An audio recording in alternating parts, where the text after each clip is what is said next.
Good night, Ma. Naku anak, good morning. Magkasama tayo sa iisang bahay pero magkaiba tayo ng oras, no? Kung anong oras ng gising ko, siya namang oras ng tulog mo. Ganun talaga, Ma. Alipin ng salapi. Tulog na po ako. O sige anak, anong oras ba kita gigisingin mamaya? Mga alas 8 po, Ma. Okay, sige. Matulog ka na.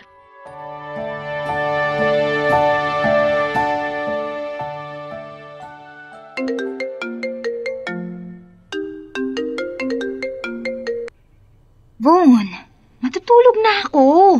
Alam ko. Kaya nga ako tumawag para naman makausap kita bago ako matulog. Von naman, kagabi habang nagtatrabaho ako magkausap na tayo. Tapos tumawag ka na naman. Bakit? Ano bang masama sa ginagawa ko?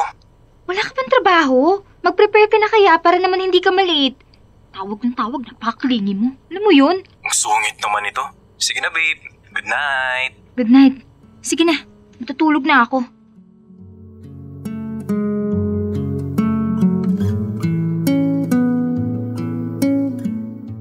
Dear love, work is life.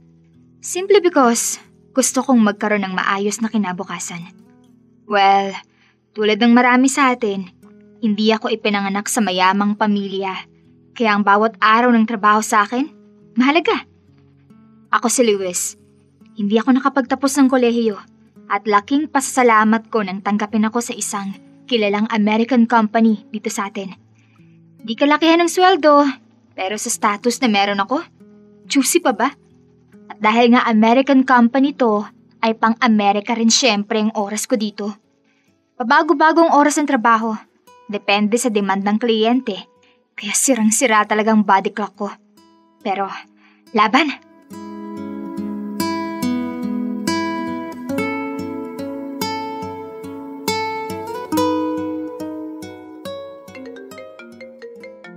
Ano ba to? Alas 6 pa lang ng gabi. Hello?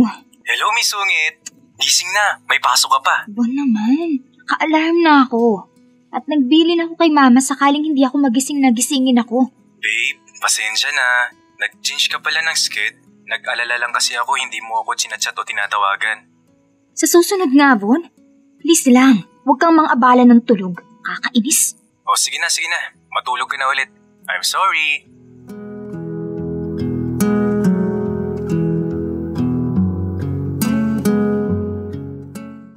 Tambak ang emails. Tumatawag na naman. Ay. Hello, babe. Kamusta work today? Von, pwede ba? Busy ako. Hindi kita ma-entertain. Okay lang yan. Kahit yung presensya mo lang ang maramdaman ko. Hindi kasi ako makatulog nang hindi kita nakakausap eh. Sige, pero may meeting ako maya-maya. Kaya kailangan ko mag-on cam sa call. Von, papaalalahanan lang kita na hindi pwedeng ganito na lagi kang humihingi ng oras at atensyon. Babe, nakakahalata na ako. Parati mo na lang ako sinusungitan. Magkaiba kasi schedule natin kaya naman kada may pagkakataon akong tawagan ka, tinatawagan kita. Anong pagkakataon? Dami mo kayang free time. Ang taray naman ito. O sige na, babe. Sorry na. Baka mabadrip ka dyan sa trabaho mo at nakakadagdag pa ako. Sige na, bye na. Update mo ako ha.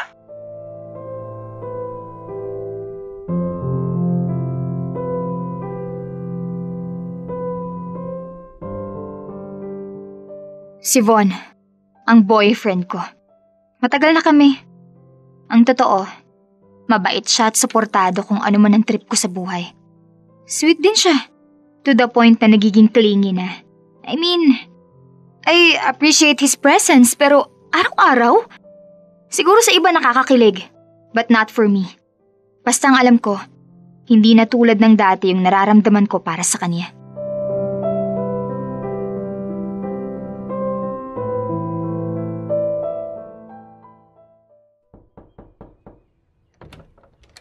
O anak Von, naparito ka. Hello po. So surprisahin ko sana si Luis. Kagabi pa po kasi ako hindi kinakausap eh. Alam mo naman yun, laging puyat sa trabaho kaya nagbawi ng tulog. Nasaan na po siya? Masakit daw yung likod kaya nagpamasahe. Gusto din daw niya mag-me time. Ay, ganun po ba? Tita, pwede po bang hintayin ko na lang siya hanggang sa makauwi? Abay, oo naman. Pero sigurado ka ba? Marami akong gagawin at hindi kita maaasikaso, ha? Okay lang po, wala pong problema.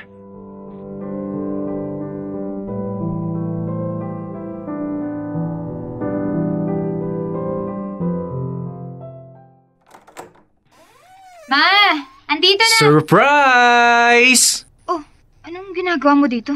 Meron akong dalang donuts, yung paborito mo. Busog pa ako. Wala naman tayong usapan na magkikita tayo ngayon, di ba? Wala naman akong tarayan dyan. Dapat nga ako magtampo sa iyo kasi buong araw ko namang tulog nung Sabado. Ano naman ngayon? Luis, naninibago ako. Pakiramdam ko parang may mali. Ano ba talaga ang nangyayari?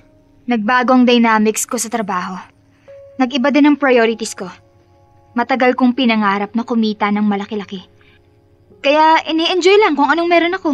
Naiintindihan ko naman yun, pero bakit parang wala ka ng time sa akin? Sorry, kasi noong mga panahon na marami akong oras sa'yo, yun yung time na wala pa akong trabaho. Ibig sabihin ba nito, nung nagkaroon ka na ng trabaho, baliwala na lang ako sa'yo? Von, gusto kong mag-excel sa career ko. Teka, anong ibig mong sabihin? Nasasakal na ako. Sobrang draining, as in. Sinasabayan mo ang pagod at stress ko sa trabaho. Ako rin naman Napapagod din naman ako sa trabaho. Talaga ba? Halos minu-minuto ka nga mag-send ng reel sa akin habang nasa trabaho ka. Look, I appreciate na yung free time mo sa akin mo ginugugol. Pero wag mo naman i-require sa akin na maging ganun din ako sa'yo. May sarili din akong buhay. Luis, tapatin mo nga ako. Hindi mo na ba ako mahal? Von, buti ikaw na din ang nag-bring up niyan. Matagal ko nang naiisip to. Hindi lang ako magkalakas ng loob na sabihin pero hindi na kita nakikita na kasama sa future ko. Ano? Bakit? Matagal ko nang pinag-iisipan na makipaghiwalay sa'yo. Luis naman, pati ba naman ikaw iiwan mo rin ako? Dahil hindi na tayo pareho ng goals sa buhay. Mas mabuti na din na habang maaga pa, maghiwalay na tayo. May chance kang makahanap ng babaeng mas babagay sa'yo. Babaeng mas deserve ang mga bagay na willing kang ibigay. At sa ngayon, hindi ako yun, Von. I'm sorry. Bakit naman ganun, Luis? Hindi ko kaya. Please, let's give us another chance. Nasabi ko nang gusto kong sabihin. Sana irespeto mo na lang ang desisyon ko. Who knows? Baka in the future, pasalamatan mo pa ako kasi naging malaya ka sa tulad kong walang ginawa kung hindi ang sungitan at tarayat ka. I believe you deserve someone better. Pero Luis naman, ano bang adjustment ang gusto mong gawin ko? Hindi na kita palagi tatawagan. I'll give you space. Huwag lang yun naman yung ganito. Hindi mo na mababago yung desisyon ko, Von. Luis naman. Please lang. Please, Von. Umuwi ka na. Tapos na tayo.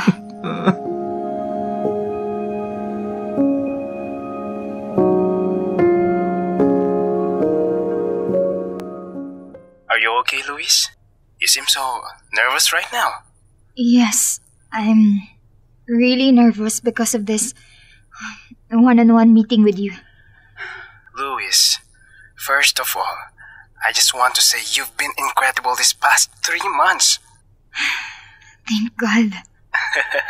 Are you okay? No, seriously, you've gone above and beyond. The reports you streamlined? Game changer.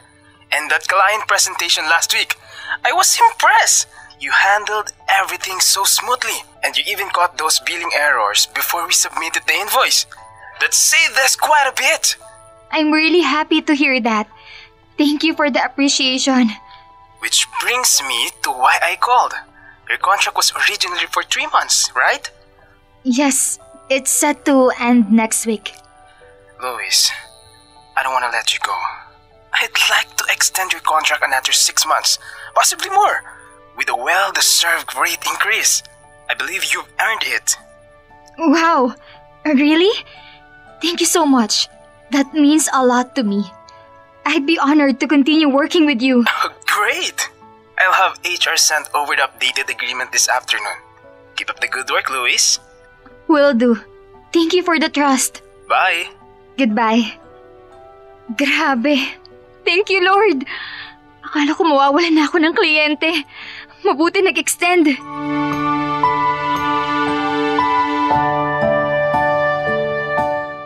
Surprise, babe! Donuts for you! Congratulations! Thank you, babe. Thank you dito sa donuts. Ayos, di ba? Ano, okay ka na? Okay na ako sa wakas. Kasi ang hirap makahanap ng kliyente ngayon. Lalo pa at saturated ng market. Chill ka lang kasi, huwag ka masyadong nega. O di ba? Nag-extend. At hindi lang ikaw ang masaya kundi ako rin kasi nag-extend ka sa akin. Mahal na mahal kita, Luis. Sorry kung hindi ko napansin na nasasakal na pala kita sa relasyon natin. Sus, paano hindi ako mag-e-extend? Puro katawag at iyak.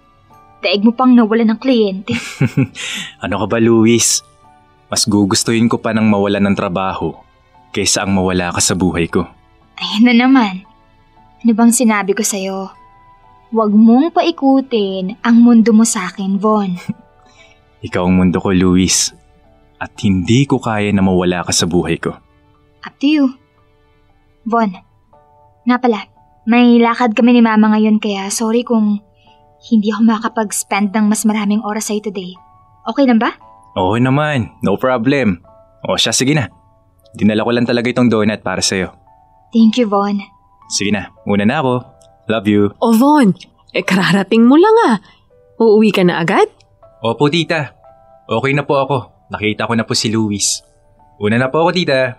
O siya, sige. Mag-iingat ka ha. O anak, akala ko ba buo na yung desisyon mo na makipaghiwalay? Nagigilty po ako, Ma. Ilang beses umiyak yan at nagmakaawa. Anak naman, hindi magandang manatili sa isang relasyon kung awa na lang yung nararamdaman mo. Iisipin mo rin yung sarili mo. Masaya ka ba? Hindi ko na po iniisip yun. If he wants to stay, edi okay. Pero hindi ko na siya kayang bigyan pa ng pansin o pagmamahal na higit pa. Eh bakit hanggang ngayon kayo pa rin? Hihintayin ko na lang siguro na magsawa siya, Ma.